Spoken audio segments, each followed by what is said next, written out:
Aujourd'hui, on se retrouve pour une review matos. Une review de box, on va reviewer la Chieftain 80 watts, contrôle de température automatique, paraît-il, par Wotofo.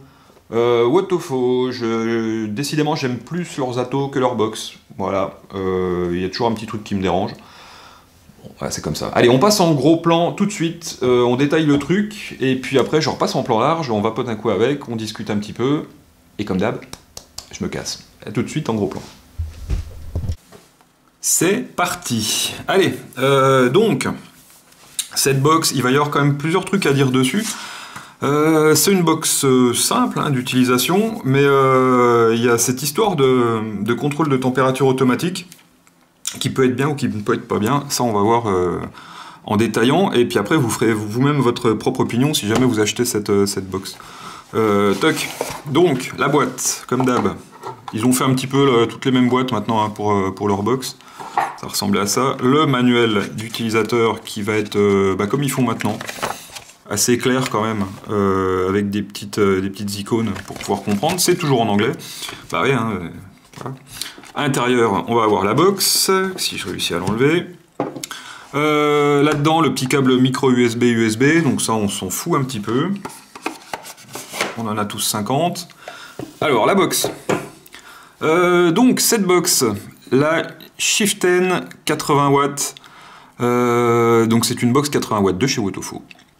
On va pouvoir mettre dans cette box soit du single, enfin on va mettre une seule batterie, soit une 18650, soit une 26650. Alors pour mettre une 18650, on enlève le capot.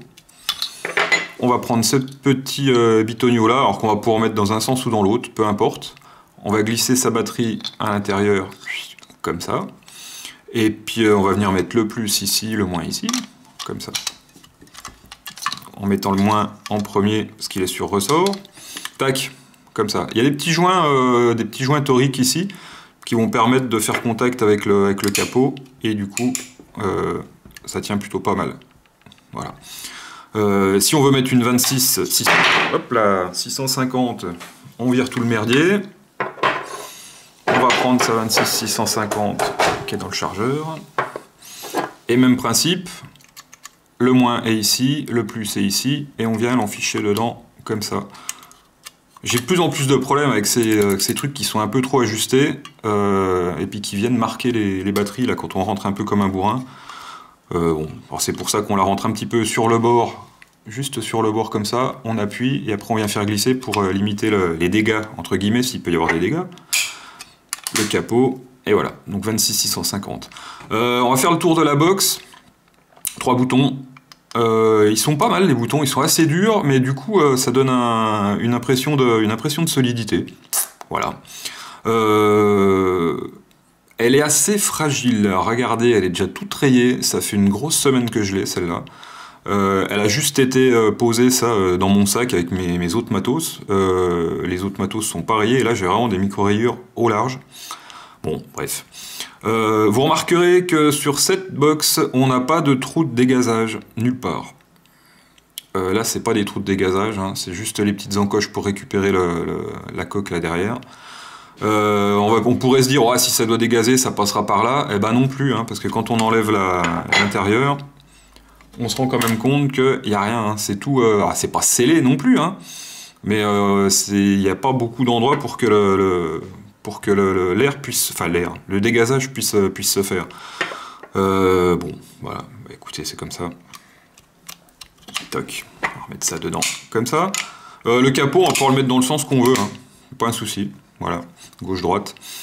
Le pin, bien sûr, il va être sur ressort, comme toutes les box maintenant, hein. Il n'y en a plus beaucoup qui seront pas sur ressort. Et puis, voilà. Donc cette box, elle va monter de 5 à 80 watts. Elle va prendre des résistances ultra basses, hein. Je crois qu'elle prend 0,03 en contrôle de température et 0,08 en Cantal, donc en mode classique de fonctionnement. On rappelle que le CE ici, ça ne veut pas dire norme européenne, hein. Ça veut dire China Export, donc ça ne veut pas forcément dire que c'est à des normes à toute épreuve. Voilà, elle va exister dans plein de couleurs cette box. De toute façon, ça vous avez vu sur la petite photo de description de la vidéo hein, sur YouTube. Et puis voilà, on va rentrer un petit peu plus dans le menu, parce qu'il va quand même y avoir plusieurs choses intéressantes ou pas avec cette box. Je vais m'expliquer par la suite. Donc pour l'allumer, on va appuyer 5 fois. Je vais peut-être zoomer un peu d'ailleurs avant. Non, zoomer c'est dans l'autre sens, couillon. Et puis je vais éteindre un peu de lumière. Toc. Alors, 5 fois pour l'allumer. Alors le bouton est assez cliquy. Hein. What au faux. Voilà, là je suis en mode contrôle de temp parce que j'étais en train de faire des tests avec du SS316. Pour rentrer dans le menu, c'est un petit peu comme beaucoup de box aussi. On va appuyer sur le bouton Power et sur le bouton Plus. Hop, alors le bouton Plus, il n'y a pas marqué Plus, hein, c'est celui du haut, hein, tout simplement. Donc on appuie sur ces deux boutons. Ça va mettre en surbrillance le C, et après on va pouvoir naviguer Fahrenheit, Celsius. Les joules, ça va être des joules automatiques. Et le mode Out-Die, ça c'est un peu spécial aussi, je vais vous montrer après. Et puis le mode wattage, quand on est en mode wattage, on valide, et puis voilà, on est en watt. On a la valeur de sa résistance, c'est celle que j'avais dedans avant. Tac, check atomizer, ça laisse quand même la valeur de la résistance, ça remet pas à zéro comme avec certaines box. Voilà, tout simplement. On va rentrer direct dans le truc intéressant, ou pas, ça va dépendre de la façon dont vous allez vouloir travailler, vapoter avec ce truc. On va rentrer directement dans le mode, il est où? Joule, qui est ici, et je valide. On choisit son fil, en l'occurrence moi je vapotais avec du SS316, on valide.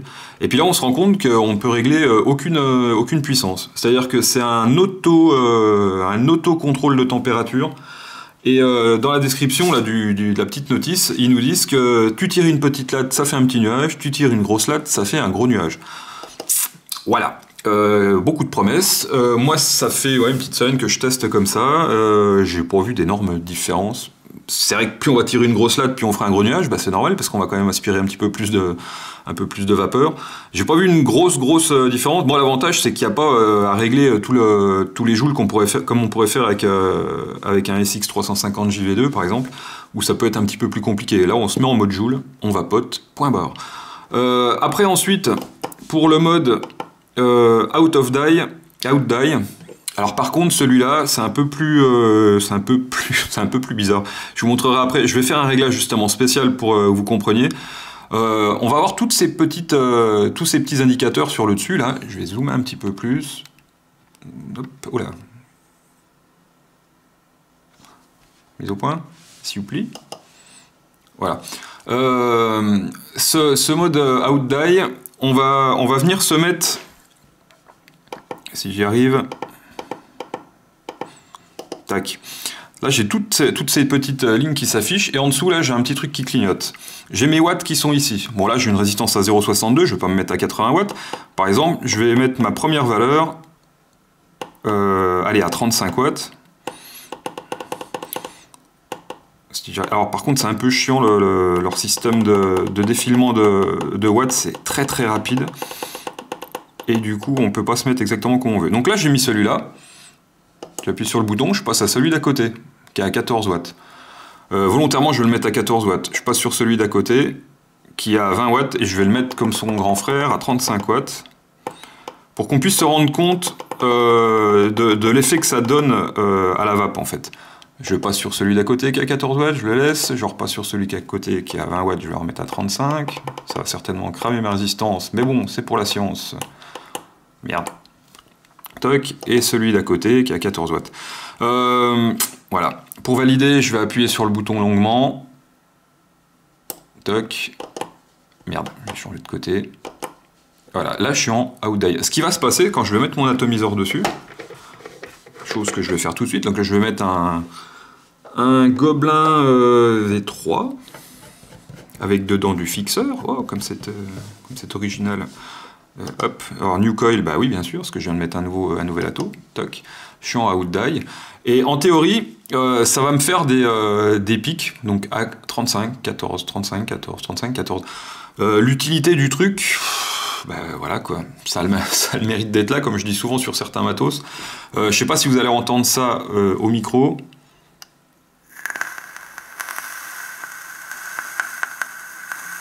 Ça fait des vagues. Ça fait... Alors, l'intérêt du truc, eh ben, si vous trouvez, vous, un intérêt pour votre vape, tant mieux. Hein. Et si... puis par contre, je suis curieux que vous m'en fassiez part. Moi, personnellement, j'ai pas un intérêt particulier à ce truc. Quand je vais vaper là-dessus... Bon, déjà, j'ai cramé ma résistance parce que j'ai pas tiré dessus. Je trouve ça bizarre comme façon.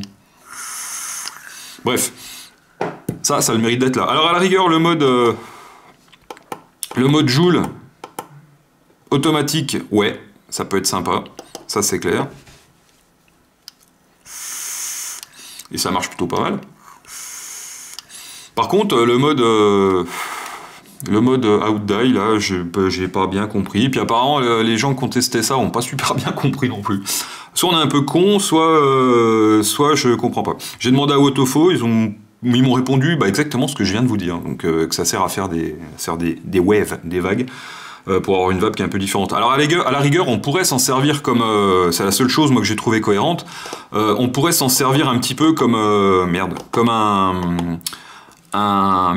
aidez-moi. Un préhit. Oh putain. Par exemple, le préhit, et ben là je vais commencer avec ma première valeur. Alors je vais changer par contre.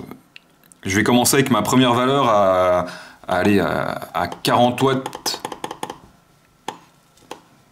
C'est chiant à régler ça, putain. Je vais commencer avec ma première valeur à 40 watts, histoire de faire comme une sorte de préhit. Et puis après, les autres, je vais y laisser à 25 watts, parce que je vape à 25 watts. Voilà, alors je vois plutôt le truc comme ça. 25, ouais. Donc je vais régler jusqu'à 25 watts toute cette plage-là. Voilà, c'est à peu près le seul truc que je vois avec cette box. Bon, après tout, pourquoi pas. Voilà, sinon, ça tient plutôt pas mal en main. Pour une 26-650, c'est pas énorme non plus. Un peu fragile, bon, tout simplement. Et puis c'est tout. On va repasser en plan large. Je vais vaper un coup avec. Et puis, putain, c'est rayé de partout. Et puis après, je partirai sur la pointe des pieds. Allez, à tout de suite. Bon, j'ai recommencé la vidéo 2 fois, j'ai oublié de brancher mon micro. C'est con, mais c'est comme ça. Cette box, on va vaper un peu avec. Donc là, je me suis refoutu en mode wattage classique. Je suis à 27 watts. Ça fonctionne. Je vais me mettre un coup en mode Joule. En mode Joule automatique. Donc je rentre en appuyant sur les deux boutons pour rentrer dans le menu. Je vais me mettre sur Joule. Je suis en SS316, je valide. Toc. Et normalement, avec ce mode Joule, si je tire une petite latte, je fais un petit nuage. Si je tire une grosse latte, je fais un gros nuage. C'est marqué, hein. Moi, je vous dis pas des conneries. C'est écrit ici. Voilà, c'est pas moi qui ai inventé. Donc, venez pas me faire chier si jamais ça marche pas. Alors, je vais tirer une petite latte. Ah, on règle pas de température, on est juste avec des joules. Quand j'appuie dessus, ça va me mettre des joules. Voilà, comme ça. Ouais. Je tire une petite latte. Ça me fait un nuage normal. Et si je tire une grosse latte, eh ben, ça me fait un gros nuage. Ben, c'est normal, j'ai tiré une grosse latte. Voilà. C'est tout. Alors, cette box, les plus, les moins. Alors, les moins, déjà, la peinture. Un peu plus d'une semaine d'utilisation, c'est déjà tout ravagé. Pas de trou de dégazage. Ça m'embête un peu. Ne serait-ce que rien que pour me sécuriser au cas où. Le petit sifflement, quand j'appuie dessus, à une certaine puissance, j'ai un sifflement qui vient de je sais pas où, du chipset certainement, qui me dit pas du bon. Voilà. Le port micro USB qui est dessus, il va vous servir uniquement pour des updates. J'en ai pas trouvé encore, mais ça va servir que pour les updates. C'est-à-dire que si on n'a pas de chargeur de batterie, eh ben on ne se sert pas de cette box, parce qu'on ne pourra pas la recharger avec le micro USB. Quoi d'autre? Elle est assez lourde, 235 grammes avec une batterie en 26-650 sans atomiseur. Donc moins lourde avec une 18-650, normal. Voilà. Dernier petit truc, ouais, comme toutes les box maintenant, les box électro, on va avoir un cut-off de 12 secondes. Ils augmentent toujours un peu les cut-off. C'est quand même rare les gens qui vont tirer des barres de 12 secondes, même 10 secondes, c'est beaucoup, je trouve. Enfin, moi, je trouve que c'est beaucoup. Et puis apparemment, on a un petit truc qui vient s'afficher quand on arrive avec un coil qui a plus de liquide. Ça nous met un message avec marqué Dry Coil No Liquide. Je l'ai pas vu ce truc. J'ai testé, j'ai rien trouvé. J'ai eu des gouttes cramées avec mon coton, mais c'est pas allé plus loin. Que ça soit en power ou que ça soit en mode contrôle de temp. Donc je ne sais pas. Je crois que c'est tout. Je vous ai dit, ouais, de 5 à 80 watts. Les résistances très basses. En contrôle de temp, elles vont nous prendre des résistances à 0,03 minimum. Et en Cantal, 0,08. C'est très bas, faites gaffe quand même. Surtout avec le truc qui siffle, je sais pas d'où ça vient. Voilà, quoi d'autre ouais, c'est déjà pas mal. Allez, je vais pas me faire beaucoup plus long, ça sert à rien. Je vais partir sur la pointe des pieds. N'oubliez pas, la vapote, c'est mieux que la clope.